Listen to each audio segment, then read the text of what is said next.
I made the mistake by going on TikTok Live because all you motherfuckers want to make comments about like getting at my bitch or fucking she's in your room or in the room next to mine or in the house next door. Like, how'd you even know there was an SLE house next door with hella people in there? Because you know she's a punk ass, shitty ass bitch. You've already fucking probably fucked her straight the fuck up. Yeah, where's that bitch right now? Who fucking knows? Probably sucking your dick as you're watching this video.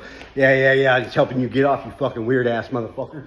Look, this bitch is a shady asshole. I'll take 50 fucking to the neck and another 50 on the other side and get fucking all twisted up and fucking start investigating everybody. I'll fucking take my whole fucking family's fucking my bitch straight the fuck up because they probably are. You feel me? I don't give a fuck. This bitch will steal your crank, steal your pre-made shots, to fucking steal your money, fucking steal. She stole my ABT card earlier. I know she did. Either that or fucking one of these motherfuckers that live here fucking stole it and they fucking probably gave it to her because she's a little tramp ass fucking bitch that'll suck your dick for fucking $20 in food stamps straight the fuck up.